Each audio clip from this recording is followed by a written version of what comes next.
All right. It is 8 o'clock, so I guess we'll get started. Oof. Yeah, that's clutch decision. I also got salsa con queso. Oh, wait. Is that it? Salsa con queso?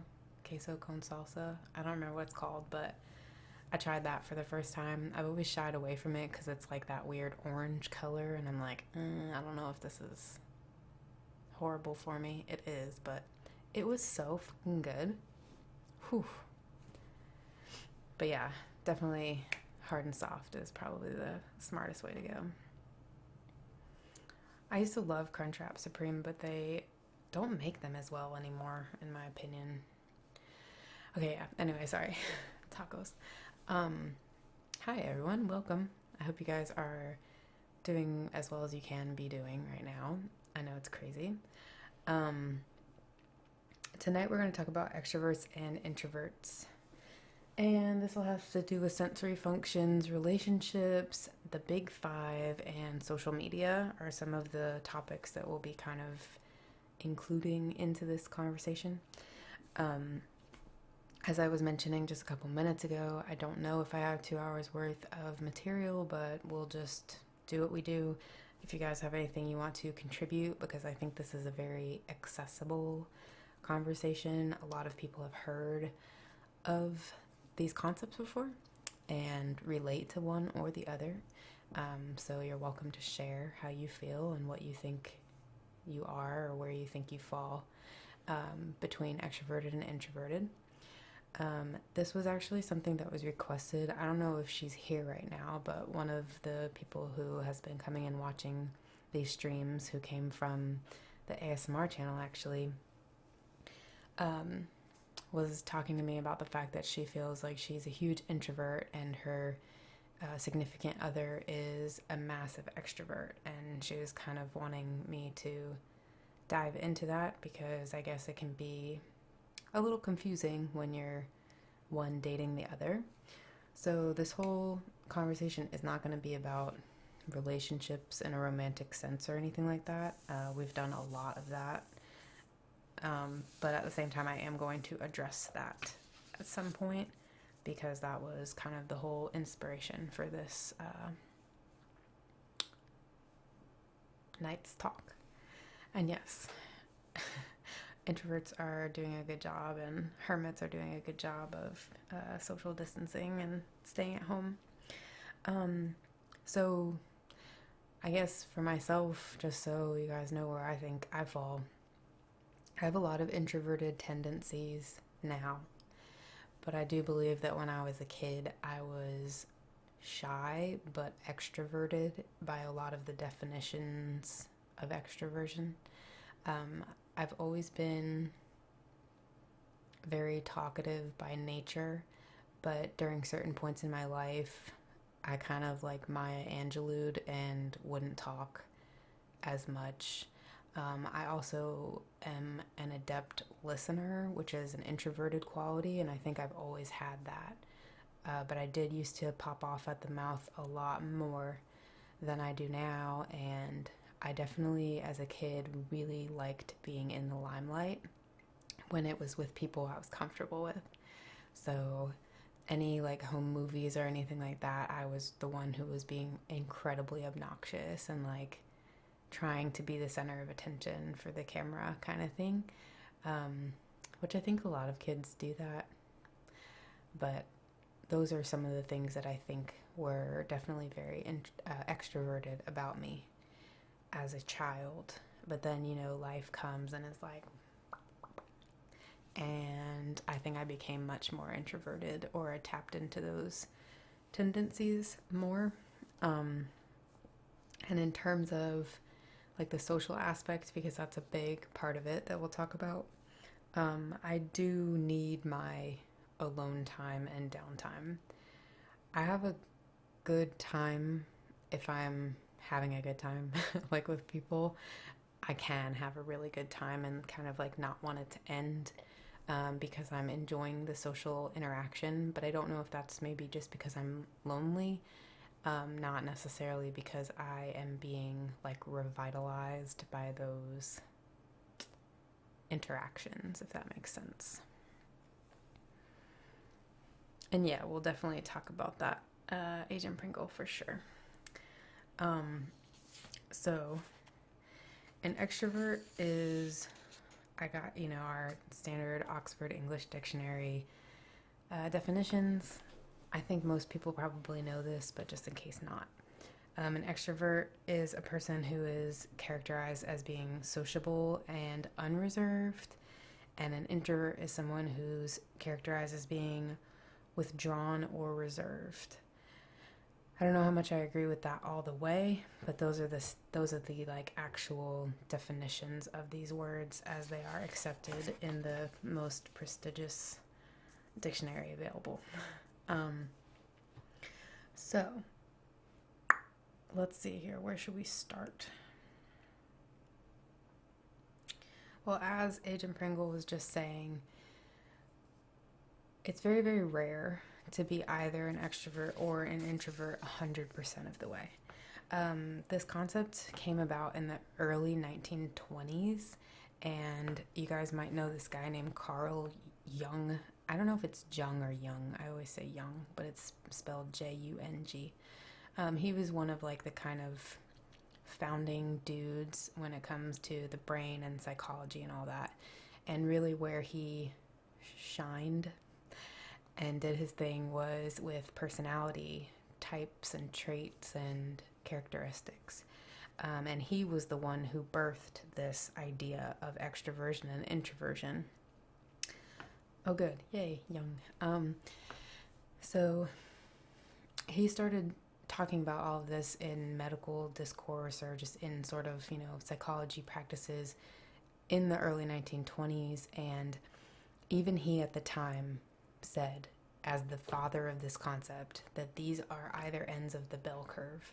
So extroverts are an extreme, and a pure extrovert or a pure introvert would be the other side of the extreme. And he even said that most people fall somewhere in the middle. So you can be leaning one way or the other. In terms of the ambivert, which is what Agent Pringle was also bringing up, technically we're all ambiverts except for the few people who are very strongly extroverted or introverted. However, that's a concept that didn't ever really take flight in the medical world. Yes, that's technically what the people in the middle would be called on this spectrum, but it was kind of not rejected, but just never caught on. It's trying to make fetch work. Nobody really was yeah, let's talk about ambiverts. I guess it was not as compelling to look at that. There was actually an article that I saw on the web, the database, the online scientific scholarly database that I use to pull these articles. That was something about ambiverts, a failed attempt at a normal personality. And that whole article was just talking about how the ambiverted concept is just kind of withered away into nothing and never really became very prominent. However, that is correct that ambiverts are going to be all of us in the middle, technically. So I guess we'll start with kind of the articles. We'll lead into the articles now that I was looking at. So when I was doing my research, I decided to just look up extroverts and introverts and the differences. Those were my 3 keywords, and I wanted to see what, if anything, is kind of psychologically different about us. And I was kind of interested in the results that came up because a lot of them had to do with sensory processing, which I was not expecting. But the first article that I really read through and looked at was the influence of background noise on the performance in the odor sensitivity task, effects of noise type, and extroversion. This was a 2012 study, and it was done by these people who were interested in figuring out whether or not sound would impact how people smelled things. So imagine that you're out at a restaurant and there's a lot of people talking, there's a lot of background noise. Are you as capable of identifying scents while your brain is being bombarded by those background noises, essentially? So they used the odor sensitivity task, it's called, which is already an established test that people have used in other experiments and hypotheses to see how people recognize certain scents, if that makes sense. I didn't mean to do that. That sounded really cheesy. So there's already like an idea by the time these people are doing their research in 2012. It's already been kind of proven or pointed towards that if you have congruent sounds, like pleasing sounds, while you are smelling something, that it can enhance that experience. So let's say that you're listening to like ASMR and eating something and it smells real good. Allegedly, that whole experience will be like more pleasant if the sounds that you're hearing are complementary to like what you're smelling. And that's like a whole nother thing that I didn't have the time or desire to get into. I don't know what technically counts as a congruent sound per smell, but whatever. That's a basis that they kind of used as a jumping off point for their research and theory and hypothesis and all that. So they wanted to see how noise would affect odor perception. It's already known as well that people have a hard time smelling things. In the previous odor tests, it was proven that people have a harder time smelling things when there's any background noise present versus when it's silent. So there is some discrepancy in your cognition, your ability to smell things if your other senses are engaged. I don't know why they particularly went with sound, but whatever. I'm fine with that. So background noise has been shown in general to lower our cognitive processes. This includes like recall, memory, any sort of motor skill tasks. And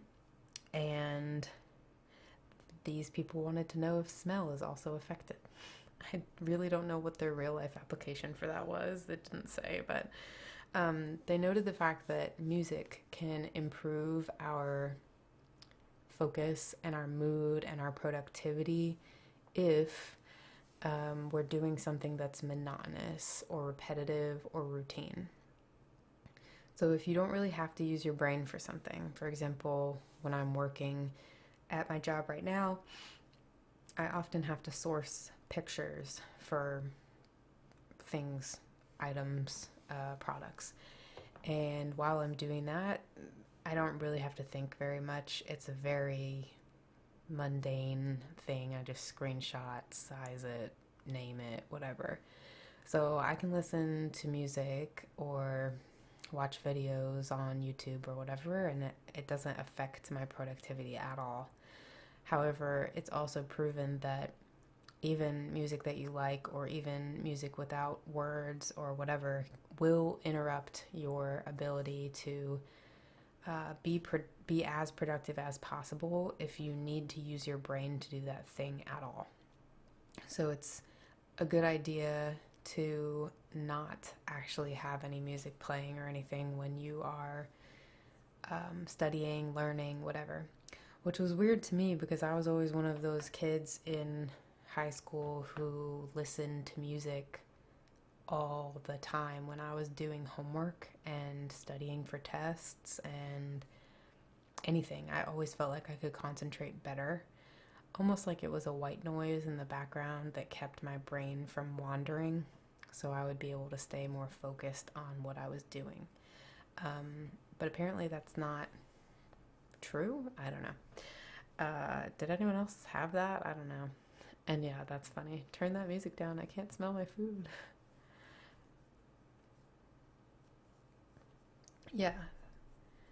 So, I mean, obviously, some of us out there do feel this way. Like, okay, yeah, the music is a help. Allegedly, though, it is deteriorating to our ability to do complex tasks. Granted, not all of my homework was complex, but I would even listen to music when I was studying for really difficult tests. And I was a straight A student all throughout high school, so I don't know what that says. Maybe I could have been doing better in taking AP classes or something. um, but whatever. And yes, I actually listened to the lo-fi on YouTube with the girl who's like writing and the cat that's in the window. Y'all know what I'm talking about if you've ever been a watcher of that stream. I think it's Chilled Cow or something like that. I fucking love lo-fi music. But anyway, so they wanted to know what would happen with the difference between extroverts and introverts when sound was applied for a smell test. Again, I don't know why the hell they wanted to know this, but they did. So it's been found that extroverts can do a good job at a task under noisy conditions. Sorry. And they can do that better than in silence, while introverts are better with the silence than with the noise going on, in terms of performance. And extroverts are less sensitive to background noise, and they might actually even prefer background noise.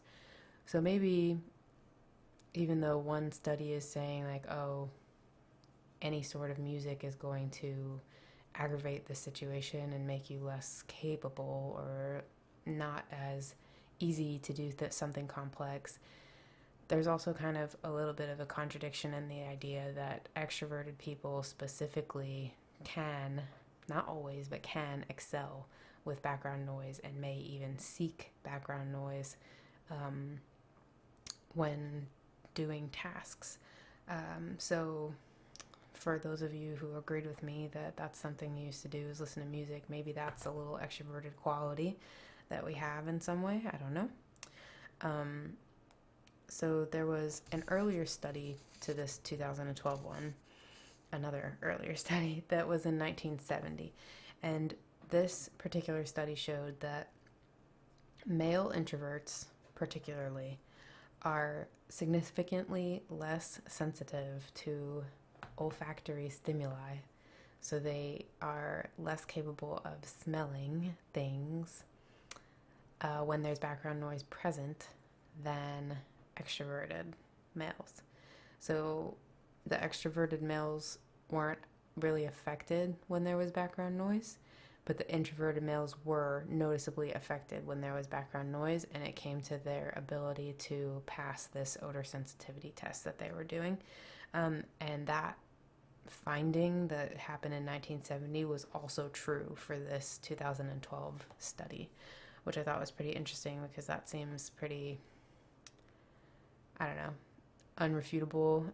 Not that two tests are like the end of the world, but I think it's pretty interesting that in such a large time gap from the 70s to the 2010s that males responded the exact same way, extroverted and introverted.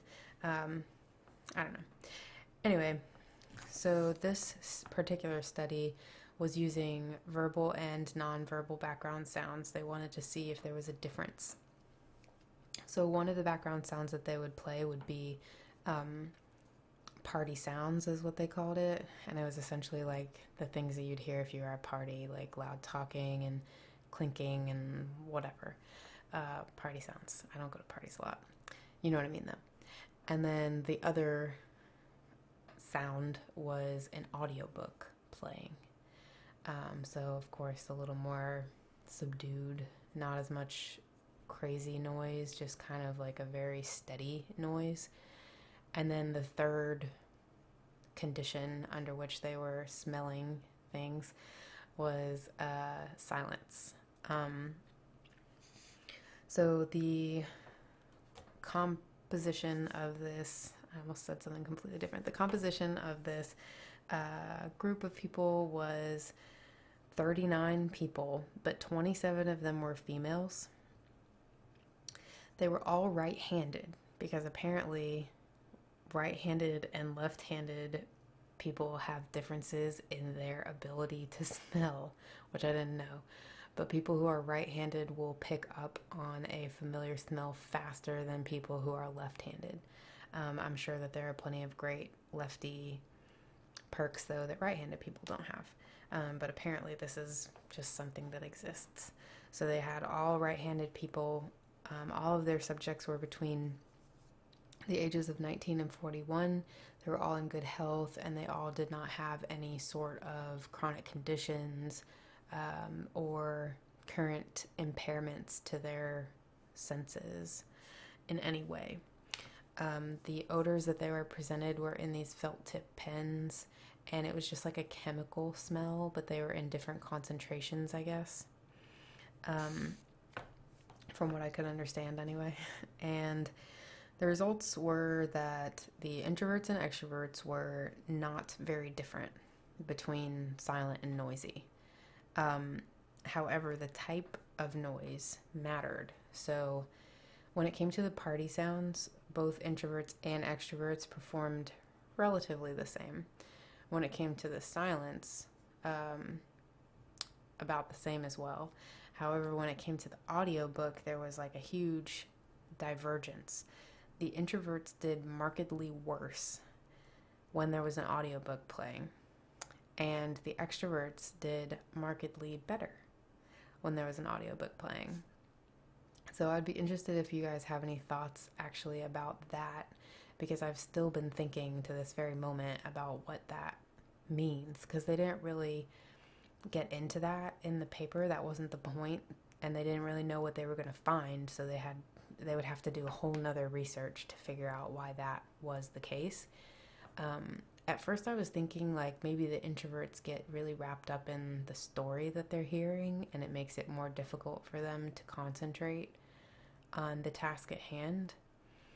But then I was thinking, I don't know, what is it doing for the extroverts? Like, why would it be helpful for the extroverts to hear an audiobook? Do you have any idea? Okay, so Christophilus says he cannot listen to audiobooks or podcasts while trying to focus on something. So that would be like an introverted reaction. So is that because you get, like, you're too engaged in the talking?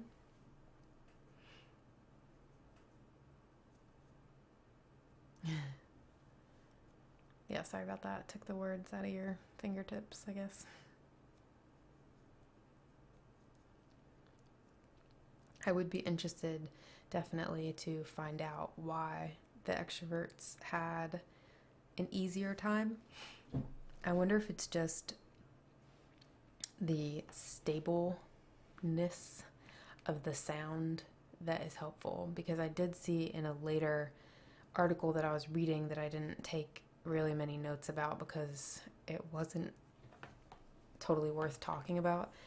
They did do a similar test where they played a frequency. It wasn't even like noise. It was like 80 decibels at 4,000 hertz or something like that. And they just had that steady noise going. And in those conditions as well, the introverts did poorer than they did with silence, and the extroverts did better with just like the stable sound going on. Well, that's good, at least. You can multitask in that way. And I think that's a good point too, or a good thought, Agent Pringle, is like how listening to an audiobook or a podcast impacts people when they're driving. I know that literally anything we do,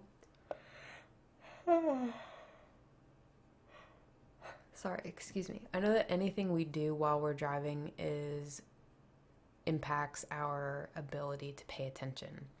Like, there were a lot of studies that were done when cell phones became major and people were talking on the phone while driving. A lot of people were trying to prove why that was, like, more likely to cause an accident, blah, blah, blah. Not that that's not serious, but you know what I mean. You know what I'm talking about, so I don't want to waste time. And I'm wasting time right now. And a lot of those studies found that talking on the phone was just as detrimental to your driving skills as talking to someone who's physically in the car with you. So there's really no difference in that sense. Like, a distraction is a distraction. So yeah, maybe it's dangerous for introverts to listen to podcasts and audiobooks while driving, because maybe it lowers their ability to drive. I don't know. I've never listened to an audiobook or a podcast while driving. Sorry.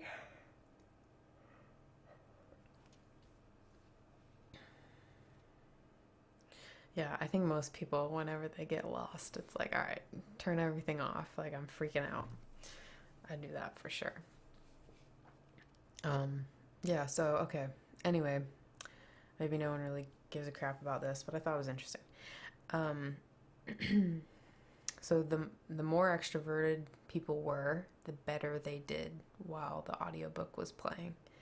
And there's also a theory that we all have sort of an optimal noise gate when it comes to our performance. So allegedly everyone has a sound or group of sounds or whatever that will help them be in the most optimal place for productivity.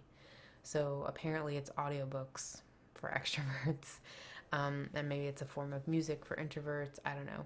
But there is like a sweet spot, and once you go past that, so like the audiobook was for the introverts, it's very it takes you out of that optimal space, and it can actually even put you into like a negative space, which I thought was interesting. Some other like articles that came up, one of them was about like traffic noise. Does traffic noise affect extroverts and introverts differently? The answer to which was no. God dang it. We're not dealing with this again. Okay.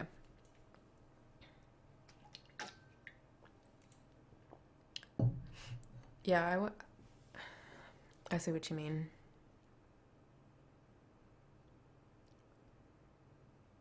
So testing the difference between the audiobook versus music when driving, I guess. I'm sure that they could do a very similar study, since this was even a thing. So yeah, traffic noise doesn't make a difference whether you're extroverted or introverted. We all react the same to that. And also the same with caffeine. They did a test about like whether or not extroverts or introverts would be differently stimulated by caffeine. They took people who don't drink coffee and gave them coffee and let them loose. And everyone was more stimulated, obviously, when they drank the coffee, but they didn't show any better or worse capabilities, whether they were extroverted or introverted. It didn't make a difference. So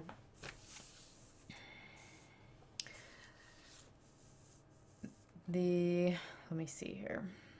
Thinking about which one to talk about next. There's also another one that was about writing achievement, and that one was essentially just saying that anytime you're writing a narrative text, so like a story, not like a history-based paper or something like that, introverts are better than extroverts and ambiverts at conducting narrative text. So I guess I really, after all of this, wanted to know, okay, like obviously there's some correlation here, and I was thinking a lot for most of it. I always thought that this is just like a part of your personality that's just there.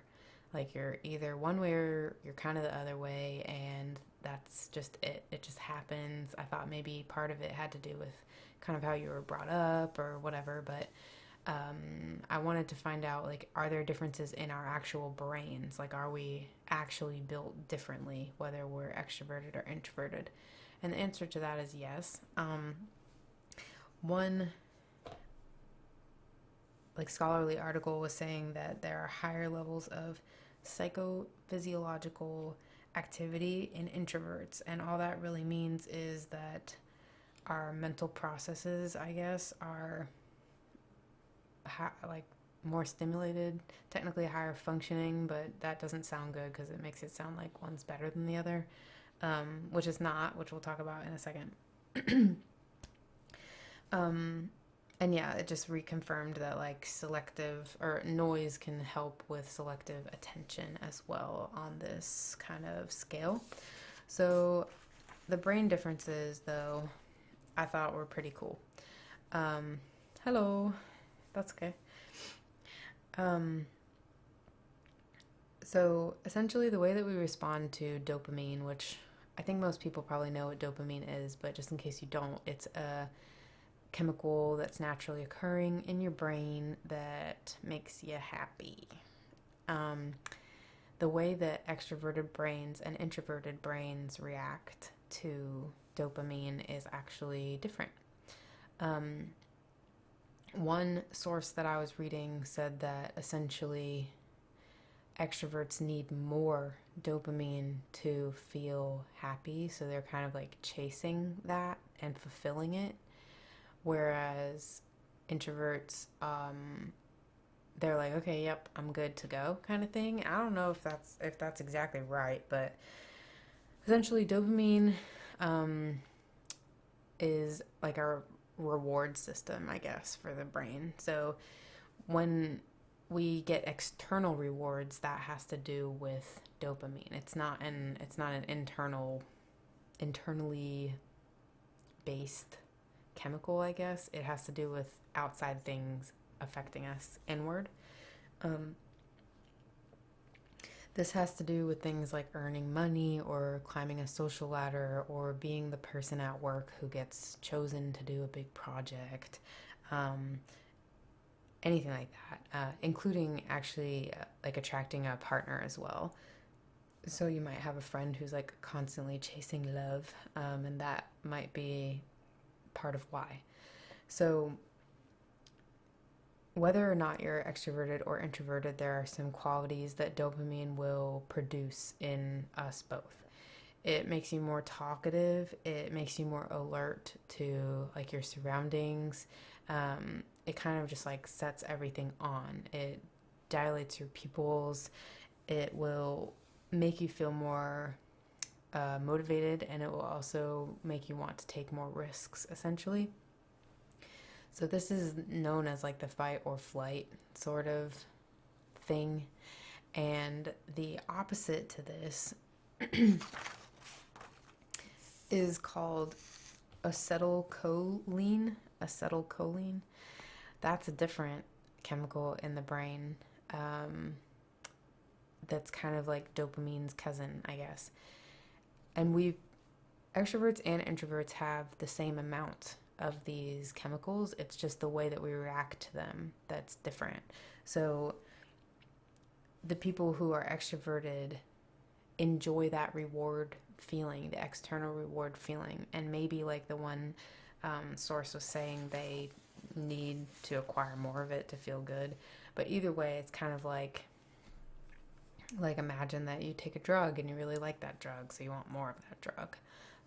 For extroverts, kind of it drives them and makes them feel good and excited to have that social stimulation, to be successful in situations where they're kind of on center stage in a way, and it's known and it's out there and it's like engaging with life and whatever.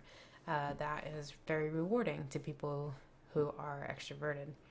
Meanwhile, the people who are introverted have this acetylcholine chemical that is more up their alley. So it makes us feel good when we turn inward rather than outward. So whereas the dopamine makes us like kind of alert and hyped up, the acetylcholine makes us calm, relaxed, and it rewards us with happy feelings when we are reflecting and thinking and doing more solitary, quiet sort of tasks. This chemical is kind of what gives us our ability to like think deeply, to process our feelings, and also to like hyper focus on things. And that's a kind of interesting thing because I know that different people's brains work very differently with that. It is true that extroverted people are more likely to be distracted more easily than introverted people, and introverted people will more likely have an easier time zeroing in on something. However, anecdotally talking to friends and, well, people in general, I feel like that varies a lot from person to person. And I do know some people who are relatively introverted in terms of being more on the quiet side and a little more shy, who can't for the life of them focus very well. So I don't know where that kind of gets twisted up, but it's very interesting to know that that comes into play when you're introverted or extroverted. I definitely wouldn't have thought that has anything to do with it in that way. I would have never drawn the connection to these specific things, if that makes sense. I kind of just had like a vague notion of like, oh yeah, well, introverts like to stay home more and don't really want to be around people as much, and extroverts are like really wanting to be around people. I didn't ever learn about or know about the chemicals in the brain and the different ways that our bodies are being like rewarded for our differences. On top of the chemical differences in the brain, there are also differences in our nervous system. So we have the parasympathetic and the sympathetic nervous system. And the parasympathetic nervous system is the one that has to do with our body when it's in homeostasis, so like at rest. Obviously, this is the one that's going to pair with the introvert. This is the situation where you're calm, you're relaxed, your pupils are constricted, you're feeling very just chill, and like you don't really feel like you want to go anywhere or do anything. You're happy to be reading a book or, alone watching a TV show. Like you gain pleasure in the solitude of activities, and it helps you so that when you do have to, face people again, you have decompressed and you feel better. That is your parasympathetic nervous system. It's sometimes also given the nickname, which I didn't know this, rest and digest. So literally like your digestion is even processing better, you're metabolizing foods better when you're in this state. And also you are not giving out any adrenaline, which is different than the sympathetic nervous system where your adrenaline is pumping, your pupils are dilated, you are alert to your environment more than anything. And this is the fight or flight nervous system reaction. So you can kind of see too through this how if you are an introverted person and you start having like a panic disorder or an anxiety disorder where you're constantly living in that state of fight or flight, that can be incredibly overwhelming and taxing on your body, which I know because I freaking do this all the time. But when you get like worked up and you get stuck in that state, if you're someone who like normally doesn't even like that, you're not very extroverted, that is going to be just eating up all of your bodily resources. When you're sympathetic nervous system is like turned on, kind of. You're also using like fatty acids to create energy. You're not metabolizing food. It's not like the calm down period. It's almost like you're ready to run a marathon. The neuron pathways are also different between the two. So the parasympathetic nervous system, your neural pathways are longer and the things that are happening are slower. So it's kind of like this just calm state of everything. And when you're in that sympathetic fight or flight nervous system, the neural pathways are shorter and everything's happening much more rapidly, which is why extroverted people will often speak without thinking. They'll just kind of like say whatever's on their mind, and they're also always ready to make like snap decisions. There's not like a lot of thought about, well, you know, it would really be better if we went to the park tomorrow because it's going to be warmer. It's more just like, yeah, let's go to the park. You know, we have it on our mind. Let's fucking do it. So that's a huge difference as well.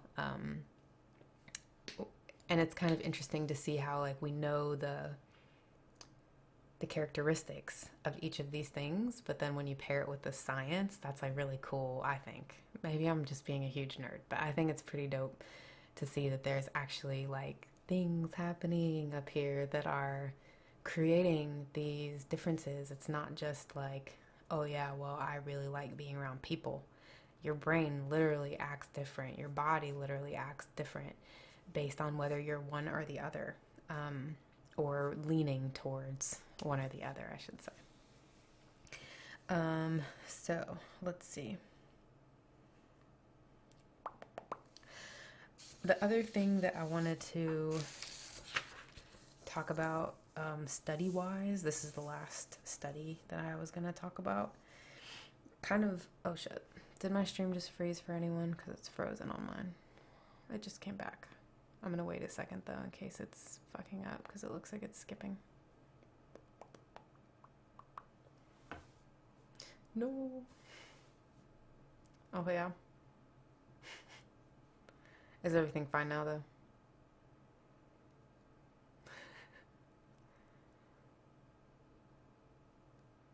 Hopefully. Okay, cool. Anyhow, this other study was actually really bothersome to me because they kind of equated introversion with loneliness, almost as if they are the exact same thing. And I don't think that that's exactly right, but I can kind of see the point they were trying to make, but I also didn't really enjoy the way that they laid it out because it made things always sound very dire and like people can't ever be happy as an introvert. But this was a very interesting read, I thought, and it was about this concept that we have now, which all of us, most of us, have been participating in lately with Tiger King, which is called social TV watching. A lot of people did this with like Game of Thrones, Breaking Bad, whatever show it is that we are watching. It's very common now to interact with other people, even sometimes while you're watching the show. Like certain stars of shows will be tweeting about what's happening in the episode while it's happening, and then fans can engage, or people will be sitting on Twitter while they're watching like, oh, did you see that? That was fucking crazy, whatever. And that's fine, you don't have to say anything. No one ever has to say anything. And yeah, that's cool. I'm sorry that this is all then probably a dumbed down repeat for you, Agent Pringle, but I think it is cool. So thanks for, also saying that you think it's cool. Yeah, so they were talking about this whole social TV watching thing, and a couple of the interesting takeaways, I guess, in my opinion, from that article were, number one, extroverted people make much more use of social media than introverts do. They will take advantage of it to expand their social network, and they will also utilize more of the chat functions available, and will just essentially exploit the internet for everything that it's worth to them. Yeah, so even on Reddit, exactly. And that's maybe a little slower, but Reddit is on the phone too, so maybe it's not.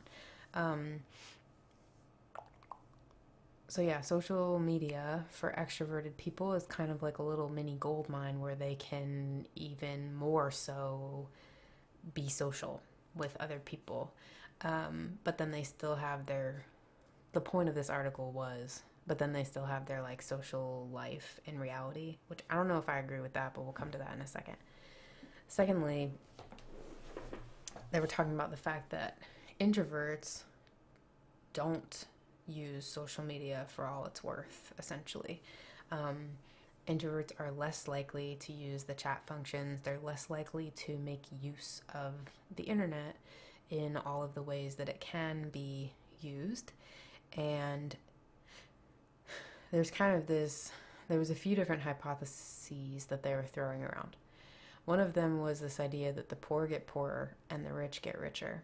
So essentially those who are extroverted, those are the rich people, and they're only getting richer through social media. They are only benefiting from it. Meanwhile, introverted people, the poor, are getting poorer because they were sort of saying that introverted people go on social media to fulfill a social gap that they don't have in their reality, and sometimes that doesn't work out, and then it makes them even more poor because they are now also lacking.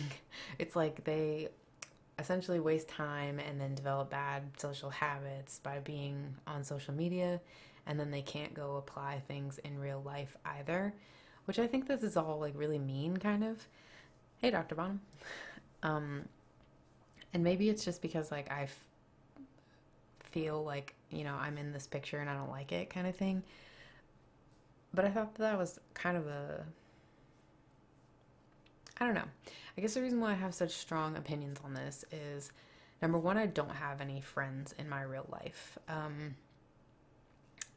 I've talked a lot about Jasmine, and I do still consider her my best friend, I guess, but like, we don't really talk that much.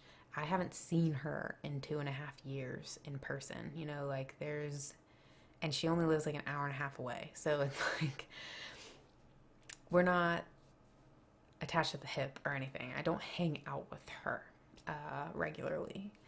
And who else is in my life? I mean, I don't really have. I had a friend named Chase for a little while. We're still friends, but we haven't seen each other, and obviously now we can't because of the whole social distancing thing. But he was more of like a drug friend, and I'm not doing drugs anymore, so that kind of like fizzled a little bit. And yeah, there's no real friendships in my life, and it's been like that for a long time, but kind of for good reason. Like, the last time that I had a group of friends, it ended very traumatically for me. Not to sound like woe is me or anything, but really bad shit happened. I won't get into that unless anyone wants to actually know, but it didn't go well. And from then on out was when I was like, kind of became more of a lone wolf type. I never really totally fit in throughout my life, but I always kind of had a niche, like I still had some people in my life who I could get along with in some way and like literally hang out with in reality. But then eventually like the internet became my space to socialize. And I don't really think that it was unsuccessful. I think that hanging out with the people that I hung out with on World of Warcraft, making those friendships, they felt very real, and I don't really feel like the social aspect, like, are we socializing right now? Is this social? I mean, technically we're not sitting in the same room. Technically I don't know what most of you look like. Technically I don't know what almost any of you sound like. There's not a lot of connectivity, I guess, for me in that way. But at the same time, we all showed up here, and like, you guys sometimes talk, like, you type and say things to me, so I don't see how it's not social in a way. We've got one who thinks it counts, at least. I still think that you are people who I am engaging with and getting to know in a way, and we you're a bot. I mean, we still interact, I think. I don't know. But I think it's kind of a little narrow-minded to say that, like, oh yeah, internet socialization isn't really socialization. I don't think that all of the skills that I have for online communication transfer to the real world. I will say that very readily. I do think that I'm much better through plain text, like through typing. I think that I'm wittier and funnier and more well-spoken, and I feel more confident when I just type things, because I did that for so long that I kind of developed an idea of who I was, if that made sense. Not that I wasn't being myself, I was just confident enough to be myself, I guess. Whereas in reality, I'm like, oh, okay, what if I make a weird face? Or what if I say something really dumb? And that can kind of make me not be myself. And yeah, exactly. That's a good way to put it, Dr. Bonham. It feels safer to do the internet type socialization. And yeah, I mean, that works too. Like, I think that's totally fine if you just have like your few small friend groups, some online, some not online, whatever. But this article is kind of saying that, like, all introverts have no social life in their real life.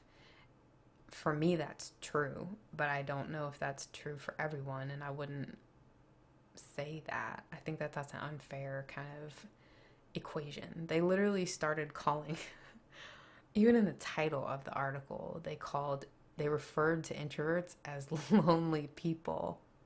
They didn't even like call them introverts. So I thought that that was kind of shitty. You've met me. Do I not look like a girl? I did use AOL. I didn't ever go into chat rooms though, because even when I was, in the fourth grade, I knew that those were dark and dingy places. I didn't ever do that whole ASL dick pic scene. I did use AOL Instant Messenger, but I only ever chatted with people who I actually knew in real life. I didn't like just make strange friends on the internet. I didn't do Yahoo Chat either. The only time I really joined a chat was when I was playing a video game that had a chat in it, and usually that started off as only video game related discussion, and then maybe I would make a friendship if I happened to be hanging around the same person for an extended period of time. That was kind of it. So it is actually a little bit a little bit easier, I think, to make friends online too, because it's just like a proximity game, and you don't have to physically be around them. They don't know what you look like, smell like, sound like. They don't know anything other than what you type to them and what your character looks like. So there's less room to be judged, I guess, which I think is appealing to a lot of people, myself included. And you can also kind of curate more what you want to say, because in reality, you always feel like people want you to, And this is another thing that I would like to dispel. There's this idea that when you're talking with someone in person, you're like not allowed to take time to think about what you want to say. And I get that you can't be like a literal sloth or a turtle and be like slow as hell to reply and answer something 5 minutes later all the time. But you still can take time to think about your reply. Um, and yeah, there was a lot of porn on on all of those chat rooms. Um,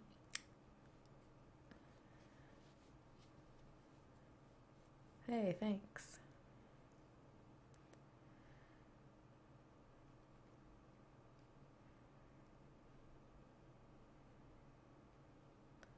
That's really good to know. Yeah. So a new follower, hi, is saying that the way they form their sentences made them more of a listener, and they are able to take more time, like I'm saying, to like come up with a curated, like precise response to things.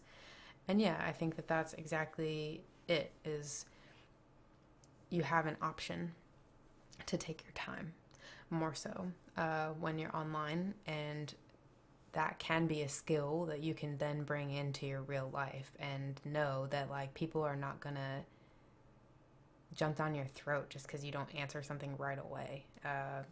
Anyone who does that can get over themselves, because you don't have to reply right away. And I think that a lot of our generation too, just people around my age, even within 10 years, upward even, when like texting came out. Thanks for the follow and everything, by the way. I appreciate your input and you typing all that out. When texting came out, it was like a really big fucking deal if you didn't like reply to people right away. People would get really mad, and that was like a juvenile behavior that I think really carried over into a lot of people's feelings as they grew up, was this idea that like you have to reply right away, and if you don't, someone's going to get mad at you, and then there's going to be drama in your friend group and whatever. Or somebody's gonna, your boyfriend or girlfriend or crush is gonna accuse you of like, oh, are you cheating? Like, you didn't answer my text within 2 minutes. I think that did a lot of damage to the way that people socialize. And I think that's kind of like an ideal situation. That's where I would like to be, Dr. Bonham, is to have just a few close friends that I can keep in touch with. But I would love to have at least one friend who I could hang out with in person sometimes, because I do feel like that's an important thing. I feel like whether you're introverted or extroverted, being able to hang out with someone that's not your significant other on a semi-regular basis is good for the soul. I think it's helpful in making you stay connected. It's helpful in like keeping your social skills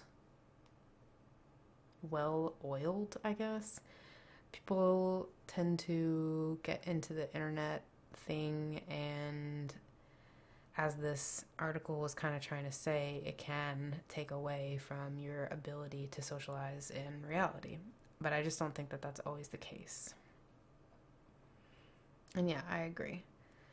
Having, this many or less friends is plenty.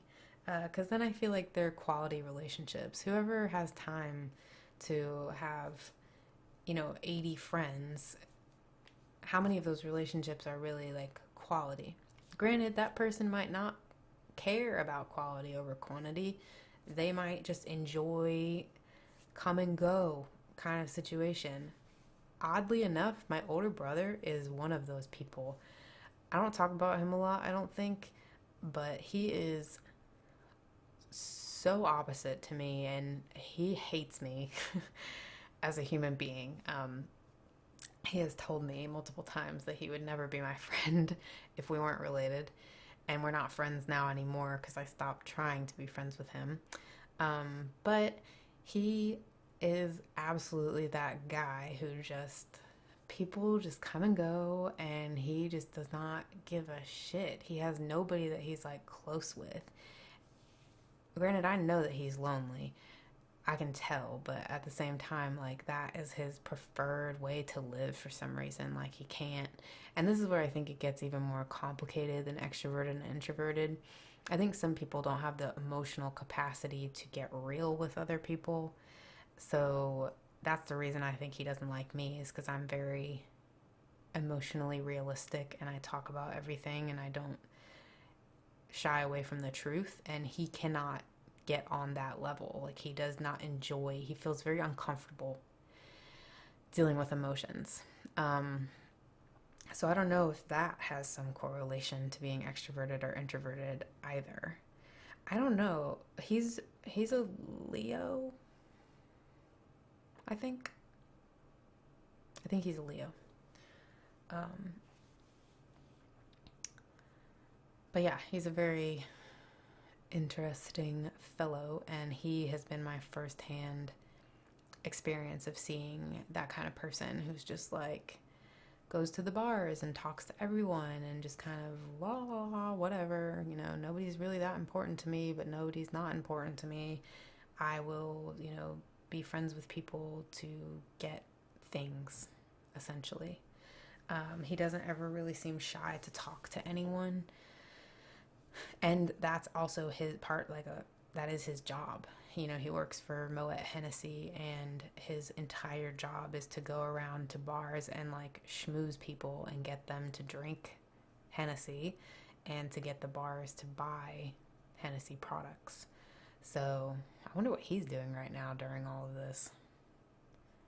Can't have much of a job when the bars are all closed, but yikes. Okay. Anyway, sorry. I'm like the queen of tangents. Hope that's not too annoying. So essentially the way that it boils down is that they're saying that introverted people use the internet to compensate for their lack of social life in reality because they're lonely. It says that lonely people, aka introverted people, to them are likely to use the internet in a way that becomes compulsive and makes it more difficult to build significant relationships, and it can be even more isolating. I did think it was interesting, though, that they defined this use of social media very specifically. It has to be passive use of social media, and what that means is just kind of staring at people's pages. And active social media would be like actually engaging with people, sending a message, tweeting and retweeting, and like having some form of actual interaction with another human being. That counts as active social media use. So that is, according to them, a good use of social media. However, anyone who just like looks at other people's pages and they want a social connection but can't do anything to, or they don't take any steps, I guess, to actually make that happen, like just staring at someone's page who they want to talk to but not engaging with them, that is what they're talking about, like this passive social media use. And you can then get online and just like stare at people's pages over and over again for X period of time, and you're never progressing your social life in reality or online. So I don't know. They took all of this information and did this study about social TV watching, and they found that the extroverted people obviously enjoy social TV watching. It like enhances their mood and their experience to be able to talk with others about the show. They were saying something about like when people are actually present in the room too. I think that didn't make a difference. Like that they were just as happy whether the people were in the room or on social media. And And this, article was making a big deal out of the fact that a number of years ago, before we had all this instant communication, the only way to know TV with someone else was to watch the program with them in the room. That's the only way you could really know their honest reaction to something. Did they cry at a sad part? Did they laugh at a part you found funny? That kind of thing. You had to physically be in the same room. So, hey, thanks so much. Appreciate the sub.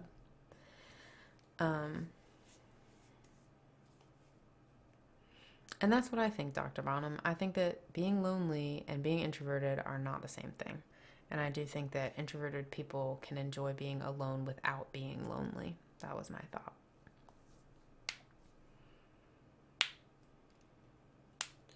And that's a good point as well. There is a level of anonymity that happens with the internet that they might not have been accounting for. Some people might feel perfectly comfortable using their actual first name online, whether they're extroverted or introverted. Other people might not feel comfortable at all doing that and then wouldn't say a word. Even now, going just by elo on Twitter, and you guys obviously know my first name is Violet, and that's it. Even then, even as eloASMR, that name, I still panic to send certain tweets because I'm like, this is going to be associated with me. People are going to know that I said that. And I just panic. I delete so many things that I'm going to tweet. And then some days I'm like, just do it. And that's my big stepping out moment of the day, is forcing myself to hit the tweet button on something that I was thinking I shouldn't. It's an interesting problem to have, I guess. But yeah, I agree with you. I think that the article did imagine that introverted people don't interact on social media, that they're all passive on social media, just staring at people from a distance. And I don't think that that's true. Oh, yeah. Sometimes I sit there and I'm just like, oh my God, hit the fucking button. Hey, how are you? It's crazy though how much fear can go into just saying something and having it recorded. You know how much dumb crap I said growing up, to my friends, how many jokes I made that didn't land, and then some did, a lot did actually. We cut up a lot, but I'm sure that there are a lot of things that I said throughout my life that if they were recorded, it would make me feel really dumb. And I think that's part of it, is I don't really like having something that I say be permanently available to people. What up, High Top? And no, it might not be related to this chat, but if it's somewhat appropriate, you can ask me a sexual question. Hopefully it's not about me. If it's about me, let's not.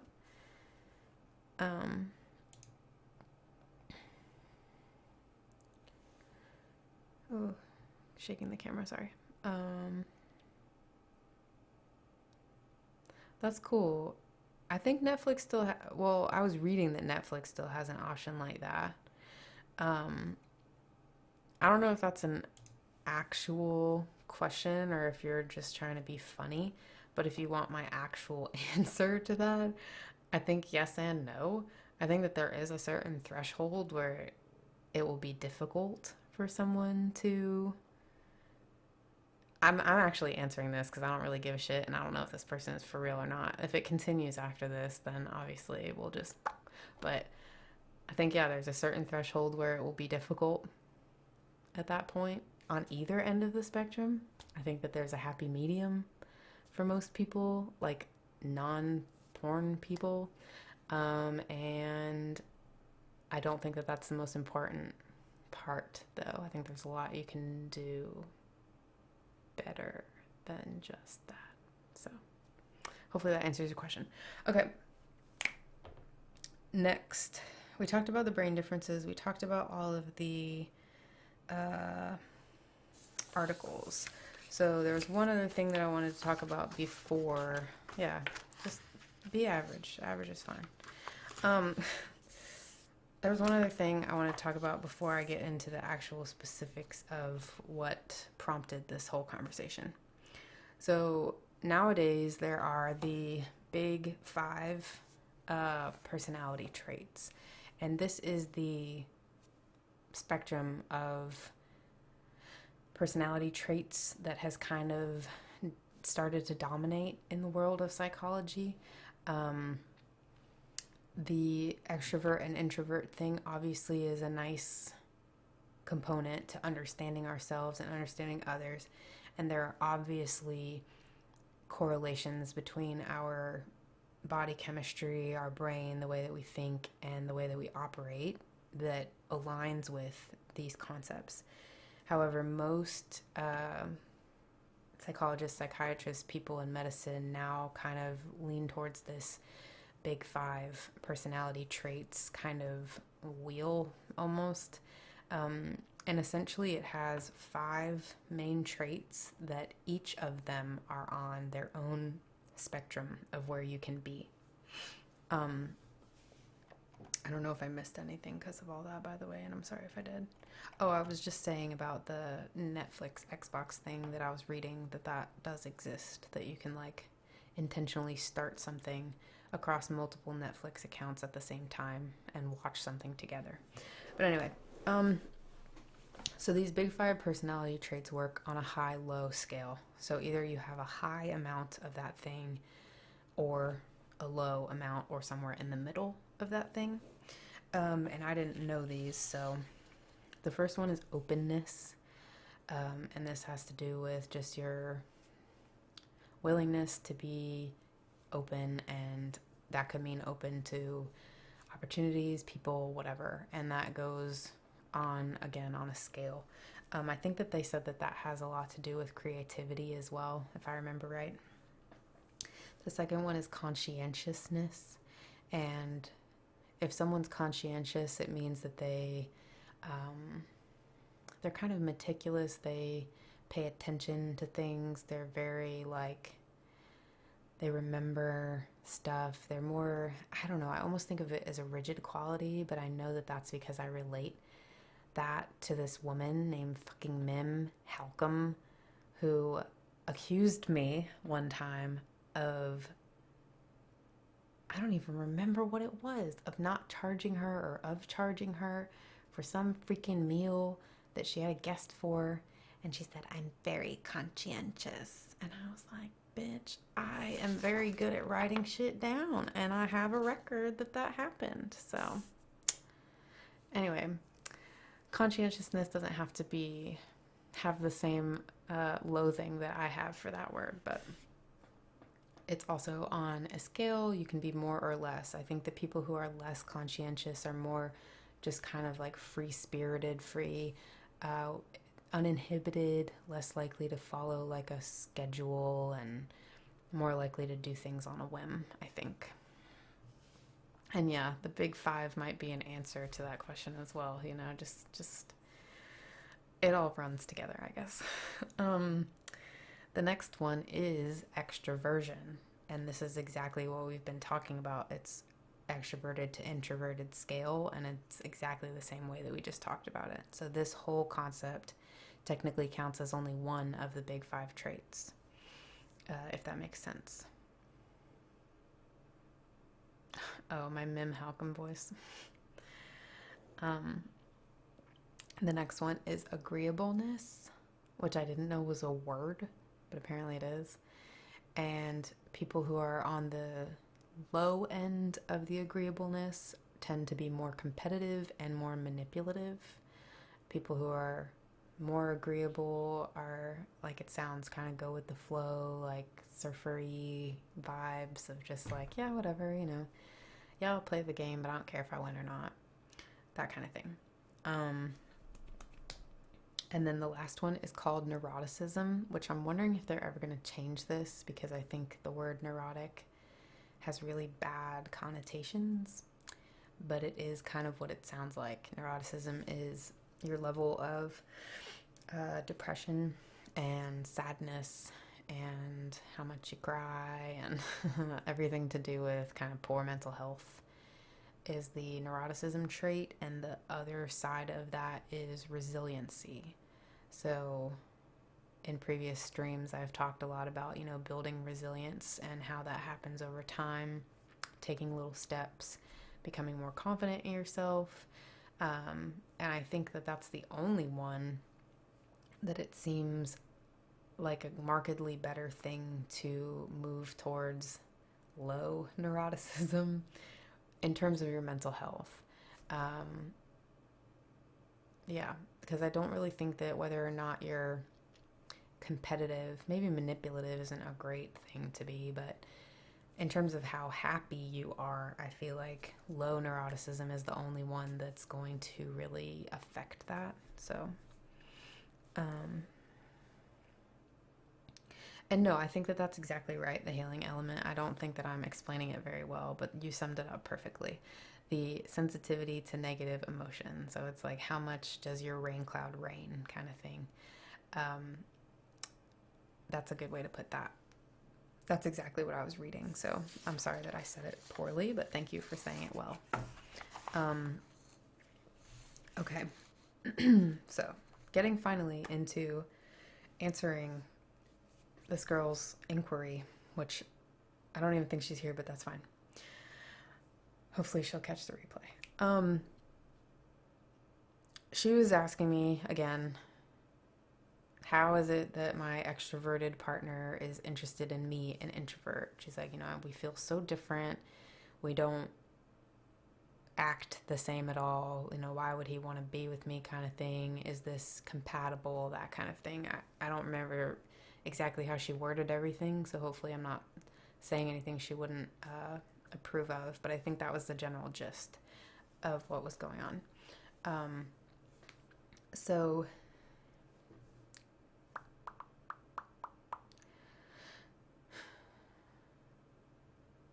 some people think that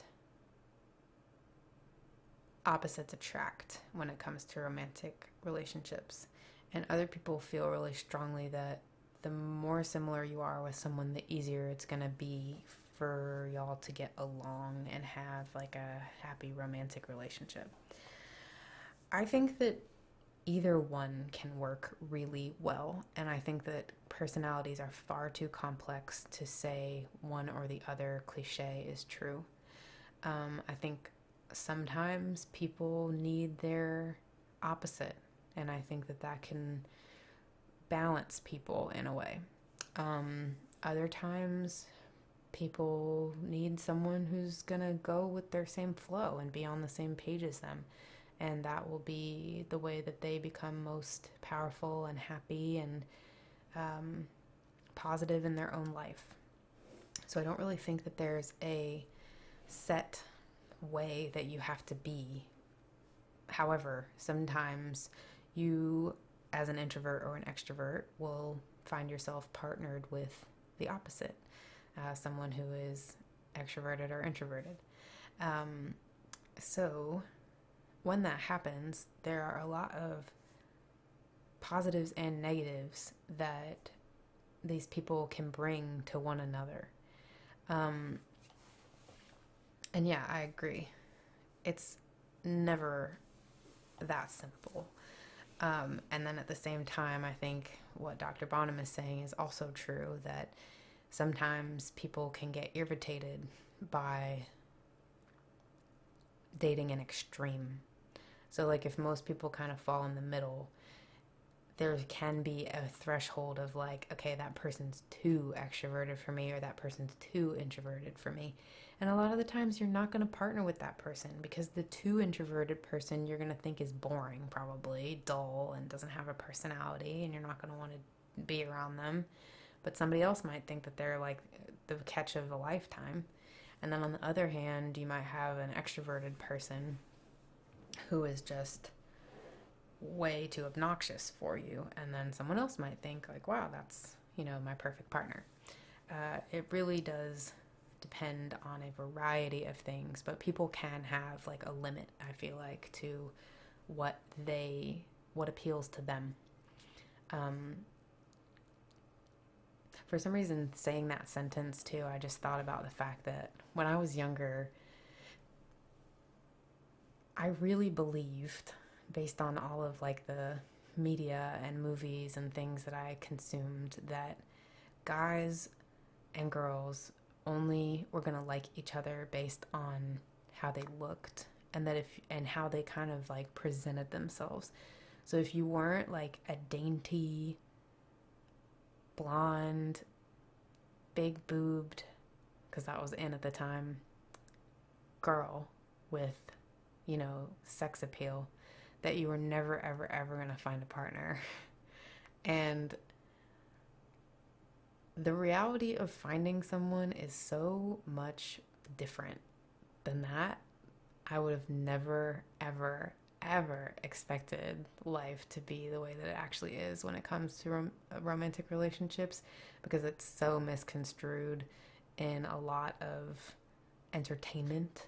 But it's just that, it's entertainment, and like even porn is, fashioned to fit fetishes and to fit, you can find what you like to look at in that sense, and that even in of itself is gearing people to believe something that the reality is just not like that. The things that attract you to someone, like everyone has their own different window of what they're gonna find appealing in a life partner, and it's very different than just how you look.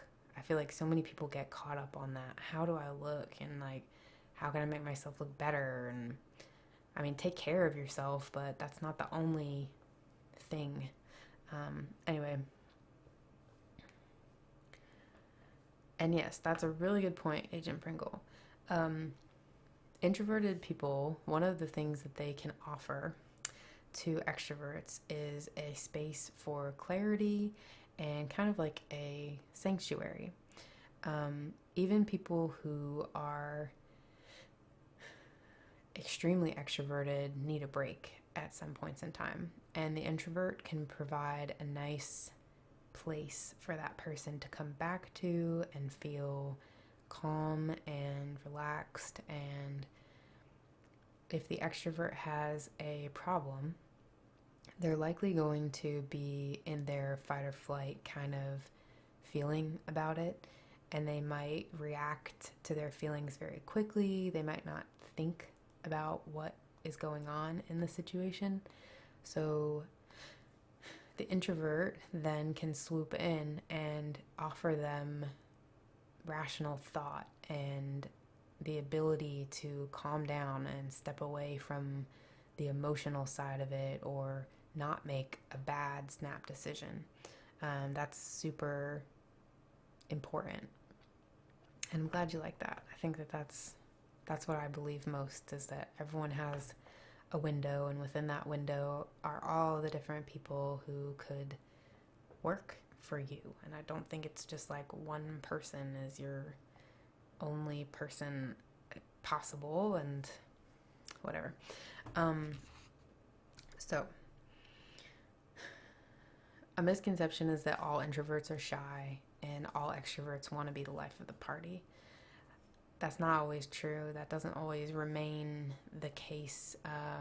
People can be shy situationally, and people can want to be the center of attention situationally. If you're in an environment where you really feel like you thrive, you might be more comfortable to have people looking at you and whatever. I guarantee you that if you guys were all sitting in front of me right now in my actual house, I would be dead. Like I could never handle public speaking in that way. However, doing it this way is a lot more accessible to me and my abilities, and even then I still get very nervous every time I'm about to hit stream. And of course, when I first started, it was like really bad. And yeah, I don't like that term soulmates either. I don't think that it does good things for us. So in order for extroverts and introverts to make it work, as long as you're within each other's window, um, it's really, really important, of course, to compromise. That's important in any relationship, but maybe even more so because you guys need different things. Introverts absolutely need their downtime if they're going to function and be happy. The extroverts need their socialization if they're going to be happy. And that requires the two of you to be willing to support each other with your different needs. And this doesn't have to mean that you do these things together. Your extroverted partner doesn't need to sit in silence with you while you meditate, and you don't need to go out to the bar with your extroverted partner when they want a noisy, hyped up environment. It means that you guys have to support each other's needs and just recognize them as actual needs that help you function, that there's mental and physical repercussions to these things. You know, we talked about the nervous system changes, we talked about the happiness chemicals in our brain and the way that we react to them. Those are very real things. So it's important that you treat them as a priority for that other person and find a system that works well. Maybe it means that every Saturday night your extroverted partner goes to some sort of event with his or her friends. And maybe it means that during that time, that's your time, that you get to be home alone and not have anything to do other than what you need to do. Systems can be worked out to where that will be just fine. And then, you know, you guys can also have time where it's time for you two, and you have to just honor that and treat it as something that's like sacred to the relationship. And that, I think, is important no matter what relationship you're in. You need to make time to hang out specifically with your partner without distractions, doing something meaningful, not just sitting side by side watching TV. As fun and comfortable as that can be, it's not a bonding activity all the time. It's just kind of like coexisting. So that's important no matter who you are as well. Oh, and thank you. I didn't see that comment and the subsequent comments, so thank you all. So be patient with your partner if they're on the opposite end as you. Appreciate their strengths as well. If you have an introverted partner and you really appreciate their ability to listen or their ability to think critically, or you think that they look super cute when they're just sitting reading a book, you know, tell them that. Let them know that that's what you appreciate and like about them. Alternately, if you have an extroverted partner and you think that it's awesome that they have so much energy or that they have control of the room when they're at a party, you know, you can let them do their thing, and maybe you're attracted to that. Maybe you enjoy watching them shine in a social situation. There are a lot of things that people can be attracted to with one another, even if they're not on the same part of the extroverted introverted scale. There's a lot that people can offer one another and be attracted to. So if your significant other is extroverted and you're wondering why would he want to be with someone like me, I mean, you can imagine that you might offer that person sanity and peace and calmness, and that they can enjoy those things about you that make you who you are. It's always hard to understand why someone likes us or doesn't like us. It's impossible for us to see ourselves the way that other people see us. So an important part of making a relationship work is believing that person and trusting that what they say they like about you is true. As long as you're not, you know, believing someone too quickly, and you know that you're not dealing with a scumbag, then those things are going to be realistic, and it's a compliment, and it's something that you should take as an actual reason why your partner enjoys you and who you are, even if it's different.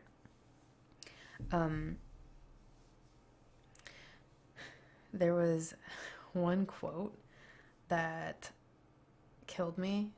It was a headline to one of the sections in an article that I was reading, and it was talking about why introverts are worth dating or fun to date. Tell me this isn't the best fucking headline. Whoever wrote this needs like a pay raise. It says about introverted people: their Times New Roman in the streets and wingdings in the sheets. And that fucking killed me. I was like crying laughing. I really feel like that's my new motto of all time. Yeah, and it is difficult if you are the type who needs to go out, enjoys going out, and then you're with someone who doesn't support you doing that. That can get really sticky because they might not support you due to their own insecurities, or they might have FOMO. They might just feel left out when you go do those things. But that's up to that person to recognize that that is your time that you need to feel better and whole and more happy as a human being. So they have to just be, think of that as your need. You're going to fulfill a need, and it's not personal. It doesn't have anything to do with how they feel about you. No, I'm not Israeli. I've never been to Israel. I don't know Hebrew. I don't even know a lot about where Israel is. So, I'm not. I've been to a few bat mitzvahs and bar mitzvahs, though, and I had a lot of Jewish friends when I lived in Connecticut. Oh, there's a pickup line, if I ever heard one. The setup. Some people just go for it. But yeah, you're right, Agent Pringle. You just have to let people know what you like about them. And then they will be feeling more secure in the relationship. So hopefully if she ever sees this, that will be helpful. Another good thing about this relationship dynamic is that a lot of the times extroverts prefer to be the talkative ones, and introverts enjoy listening. So it can be a really symbiotic relationship in that way as well, where one is chatting all the time, and it might be a little hard to not get a whole lot of response back, but usually those people really do enjoy listening. They would just much rather listen than speak back. And then when they do speak, they're probably going to say something that they mean, something that's thoughtful, if not insightful. So, people always are like, oh, the quietest one in the room is the smartest one. I don't think that that's necessarily true, but at the same time, the quiet people do often have their own thoughts, and they share them when they feel like they're worth sharing.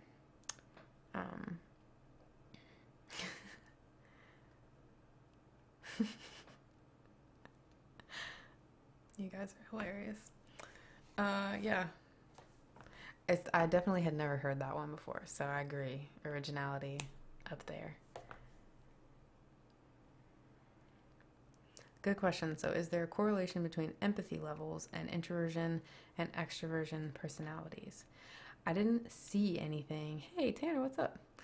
I didn't see anything in any of the articles that I read that pointed towards that. When I was reading about our brain and body differences, I didn't see that either, but I also didn't have enough time to read every article out there, so there's a chance that empathy might relate. Obviously, the gut feeling would be to say that introverts are more empathetic than extroverts, but I don't know if that's necessarily fair. I feel like just because, I don't know, I could go either way. I do feel like extroverted people can likely be adequately, if not more than adequately, empathetic, but it might be less on their radar because they can be more stimulated and lose attention faster and things. So I don't really know. And I've never really considered myself to be someone fully extroverted, but I do have extroverted tendencies, and I think that I'm highly empathetic. So I'm not sure.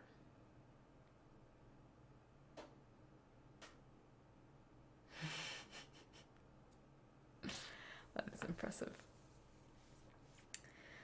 Yeah, so that is introversion and extroversion. Thanks for coming to my TED Talk. Now, do you guys have anything that you wanted to add or say or ask? I'll definitely look up the connection with empathy and see if there is anything to do with that. And that always interests me, High Top, because I feel like a lot of people that I've ever talked to had a harder time being empathetic as children. I don't think you're alone in that either.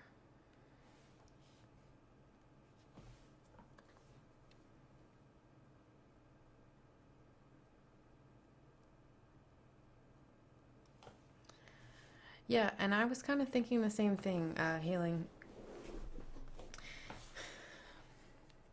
Because I feel like I did the opposite. You know, you're saying that you were really introverted and kind of went to a more extroverted, kind of almost because you had to.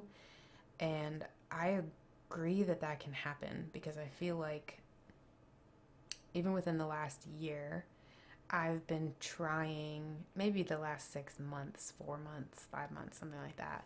I've been trying to be more open to situations than I have been in the past, specifically with other people. I've been trying to not clam up or get really intensely bothered when like a stranger talks to me at the grocery store or something. And forcing myself to relax in those situations has changed my ability to relax in those situations. I think because I believe that I can handle it now. At the same time, like when I was young, as I was saying at the kind of beginning of this conversation, I was very extroverted, I feel like, in a lot of ways. And it seemed to me like my life experiences, things that kind of kicked me down and made me feel less than, sort of channeled me into becoming extroverted. So on the one hand, we could hypothesize that maybe the way that your brain processes those chemicals is something that's malleable, that it can fluctuate, and that your interest in those chemicals can change biologically throughout the course of your life. A lot of times those things mainly change during puberty when hormones or other levels of chemicals in your body change. That's like the main time, but I do know that we continue to grow and develop, you know, well into our 20s as well. And I don't know. We could also hypothesize, though, that maybe we are, you know, from birth one way, and then our life experiences can make us feel the other way. And then slowly we can unravel those bad things and become who we always were.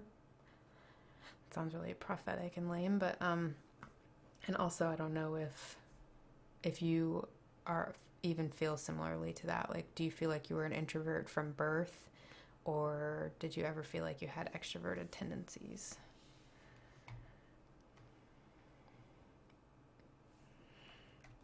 Oh man, are you talking about the guy with the what was that thing called? The jackal fruit? And yeah, of course, it's okay.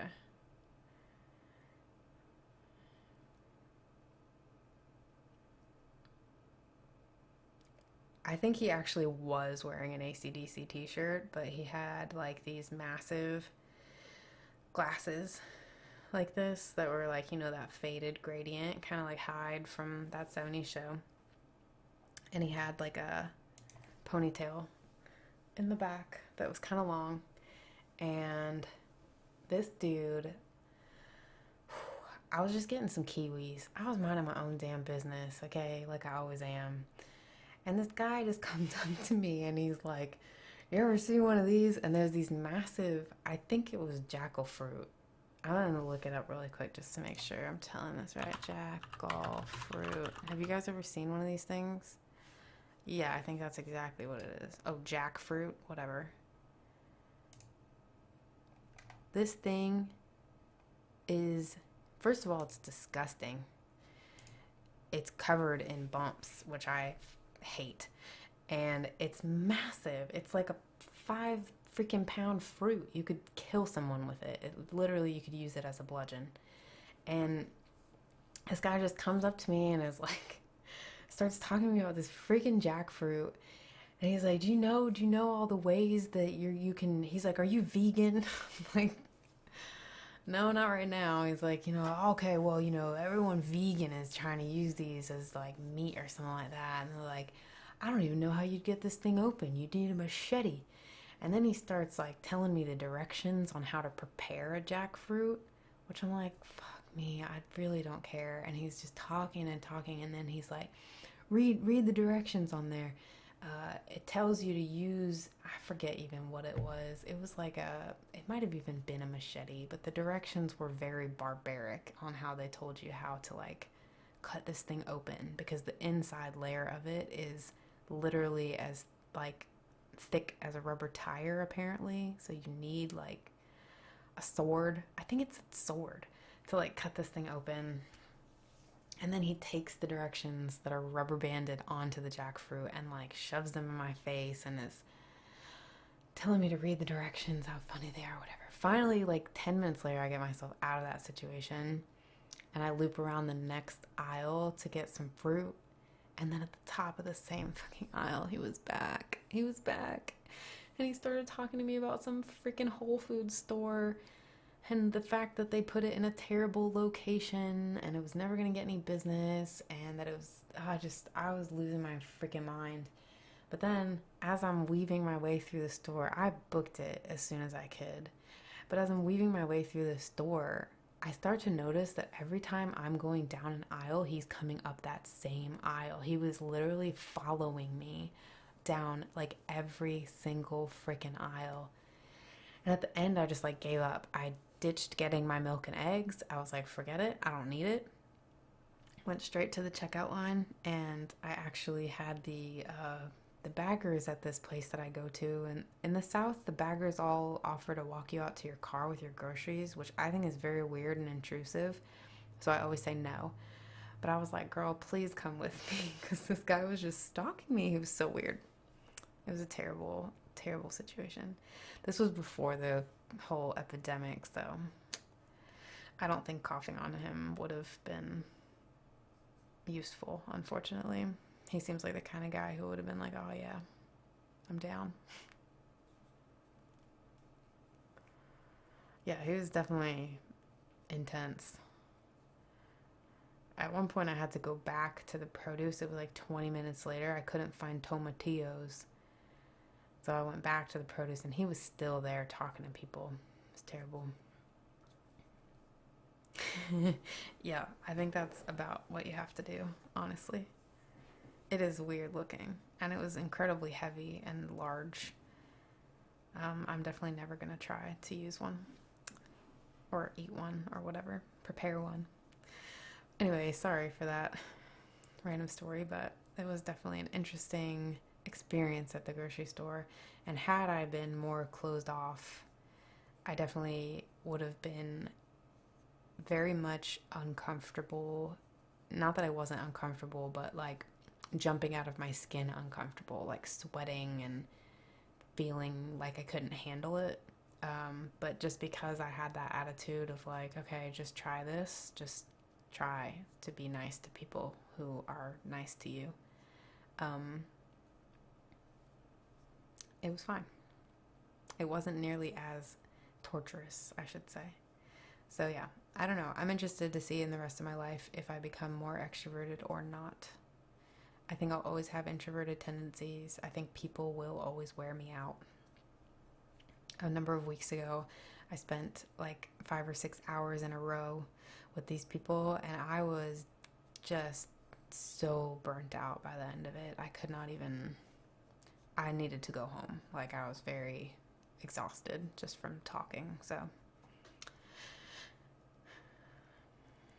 it's been really horrible, high top. I've been complaining to a lot of people here a lot about going grocery shopping because, I used to get anxiety before any of this even happened, going into the store, and it's just kind of gotten worse. I've been very dizzy and not having a good time, but I still have to eat, so yeah, not a fun time at all. The only thing I've done is, like, I had some cuts on my hand from some yard work I was doing, so I did wear one glove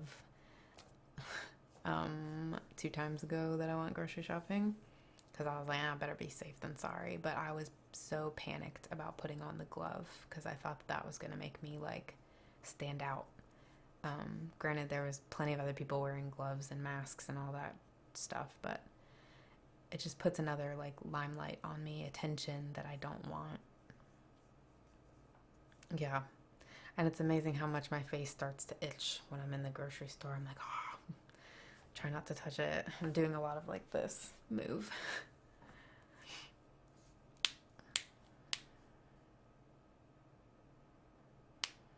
Yeah, that's true. I really should do that more often. I just know that people also hate that at the same time sometimes. Regarding, like, saying anything if you have a partner, some people get really like, well, I didn't ask about that. Okay.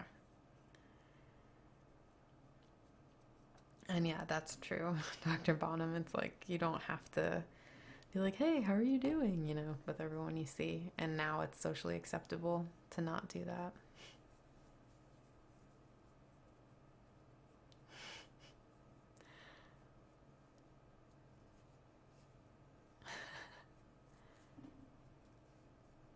That baby's about to be kicking like crazy. Yeah? That's like a caffeine rush. But yeah, it is terrible, all of this crap that's happening. But, we'll make it. We'll make it. Congratulations. That's so exciting. I'm excited for y'all. Your daughter's already so cute. Do you know if it's a boy or a girl? Or are you saying even?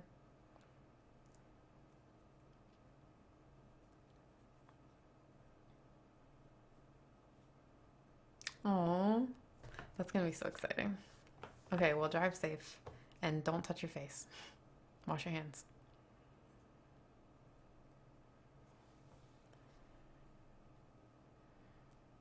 And yeah, my grocery store literally put blue tape on the floor to mark 6 feet. Like, every 6 feet, there's a stretch of blue tape so that you can avoid the people around you.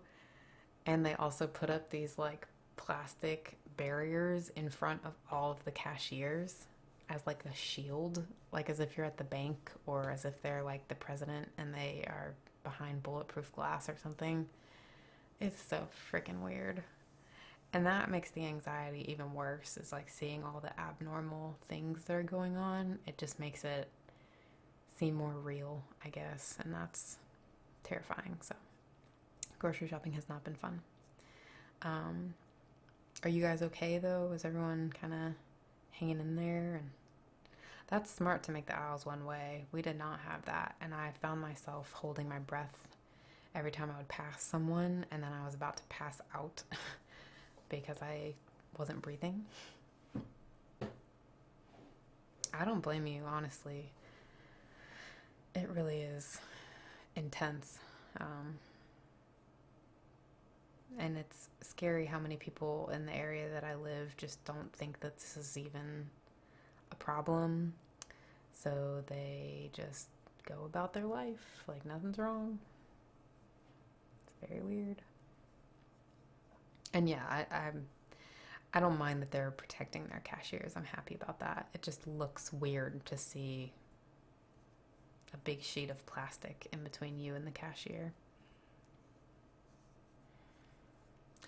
And honestly, I hope that things kind of don't go back to normal in a lot of ways, at least in America. Like, I was kind of saying this the other day. Like, I really wish that we would kind of have an uprising, not a terrible one. I mean, I guess they kind of have to be terrible, but I really wish that the majority of the country would do something about how unequal the wealth is and how terrible the healthcare is and all of that. But I just don't think that we're coordinated enough. And obviously, we can't get together and, strike or organize meetings to present the future. So, I don't know. I would start my own website and try to get people going, but I think I would probably then get arrested or something. I don't know where freedom of speech stops and attack against the government begins.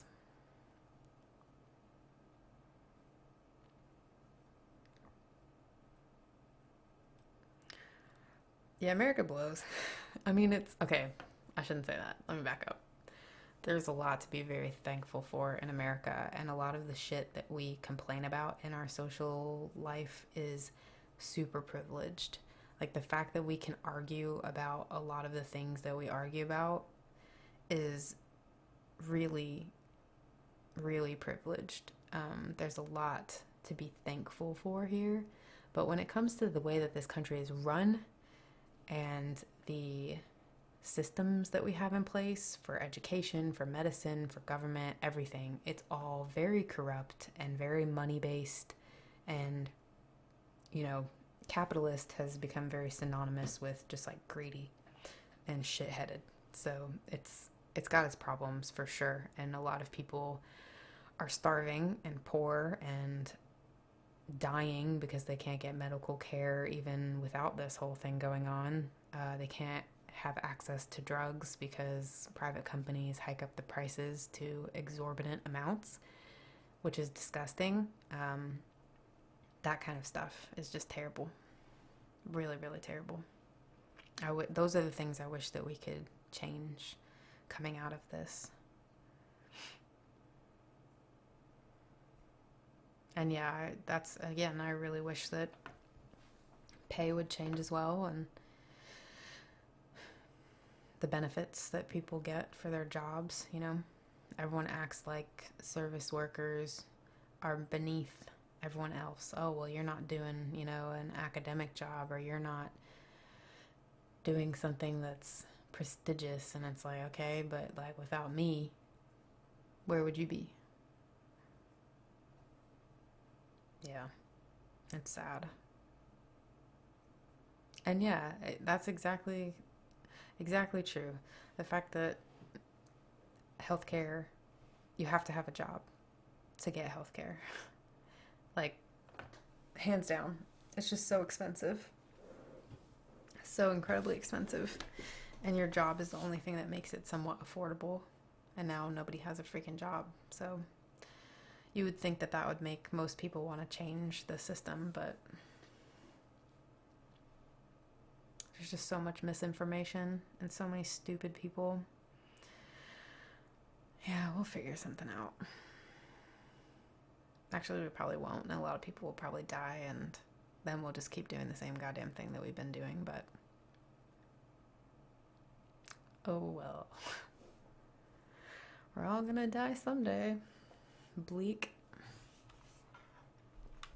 And I agree. It's stupid that our access to medical care is completely tied to how much money we make. Especially when the people who control all of the health stuff are filthy rich. Yeah, go for it.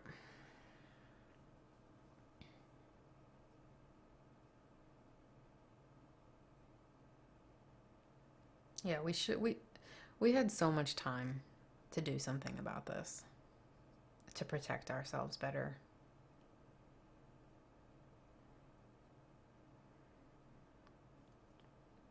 Getting back to normal in what way? You mean that whole Brexit thing that happened? I think most Americans don't know a whole lot about what's going on in the European Union, Some of my friendos here, though, are more well informed than I am, but I need more context for your question because I only know so much.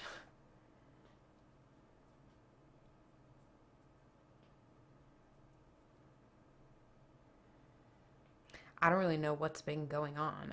We have one person in our group, I guess, that from ASMR and everything that has informed us a little bit about what's going on there, but I don't really know how, like, what's going on in the EU at all with this. I know that I saw, what's his name, Pierce something or another, freaking out because I guess, British people were supposed to stay home and didn't. But I guess they're not part of the EU anymore. I don't know. But people were getting mad because folks were still going out and meeting in large groups and all that.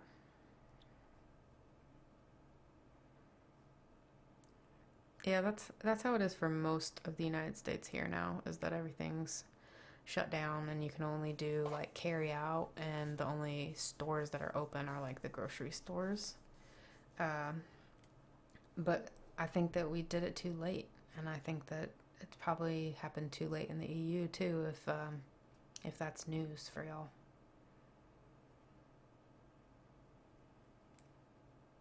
Yeah, California, Jesus, I'm sorry for y'all.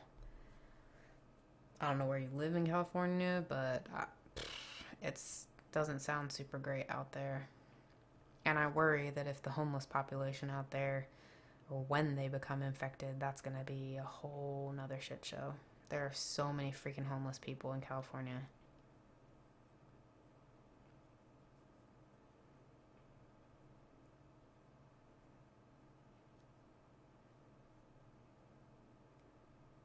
Yeah, no, most things are shut here too. My state's governor, even though she's an idiot, signed a mandate just last week that did the exact same thing and made sure that everything is closed that isn't an essential business or doing carry out.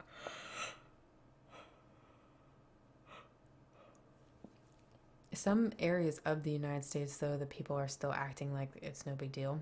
So that doesn't surprise me. Different people are having much different experiences based on their intelligence level and where they live. And yeah, California always kind of seems to be on top of things, though. Like, they have better restrictions about stuff, they're more like environmentally conscious. Um, I don't know.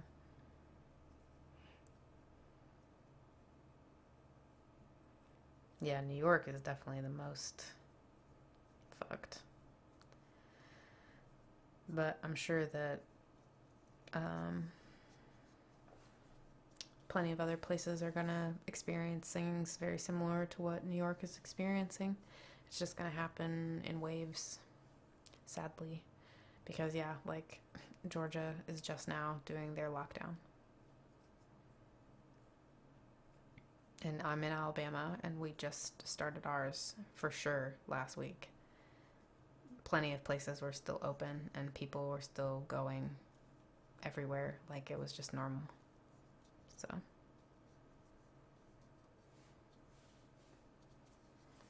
yeah, our governors aren't the smartest. It's sad. Hopefully, people will get more involved with politics and we can change the country that way. One last note, and then I'll, you know, let everyone go. Sorry. I went overtime. Um, oh no, I didn't. It's 10 p.m. on the dot. Okay. Anyway, lately, I've been watching Drunk History for the first time. And I always knew about it. I think it came out a long time ago, like 2004, 2009, something like that.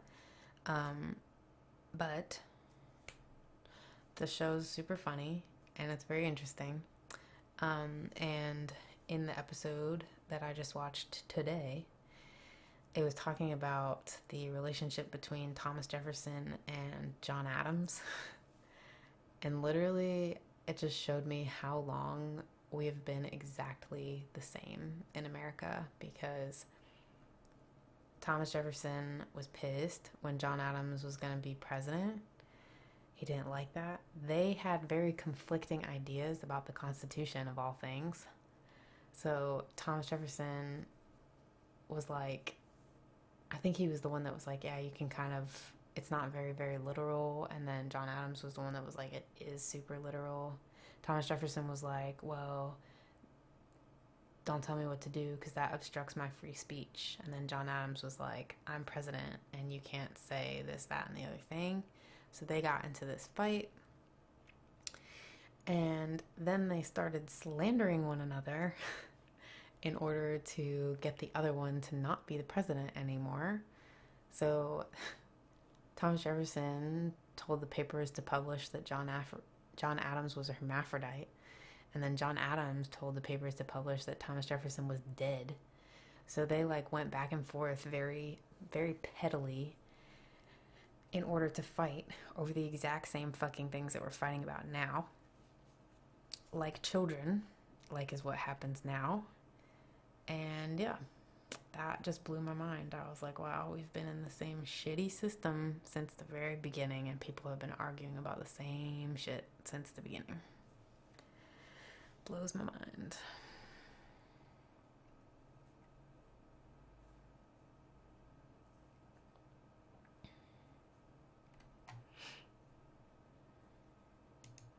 Yeah. Like that was his diss. It's like, ah yes, John Adams has a penis and a vagina. He can't be your president. Okay. Yeah, if you guys haven't seen Drunk History, it's very good whether or not you live in America. I don't know shit about history, and I've been learning a lot of cool stuff, and it's all on Hulu. If you have Hulu, there are all the seasons on there. So anyway, I don't want to stop everyone's conversation. I know that it's very compelling to talk about everything that's happening with the virus. It's crazy. Maybe I will host a stream sometime so that we can talk about it if and when this continues, and just have like a nice space that we can all let out our feelings and thoughts. Yeah. I appreciate you guys all coming. I hope that you guys have a really good night. I hope that this was somewhat interesting. And yeah, everyone stay safe. Wash your hands. Yeah, be nice to people. Stay inside. And don't panic. Don't panic. It doesn't help. Yeah, nice to have you, Healing Element. I'm glad that you came by and chatted and everything. I hope that we see you again for sure. They're not that perfect. Thank you, though. Good night, everybody.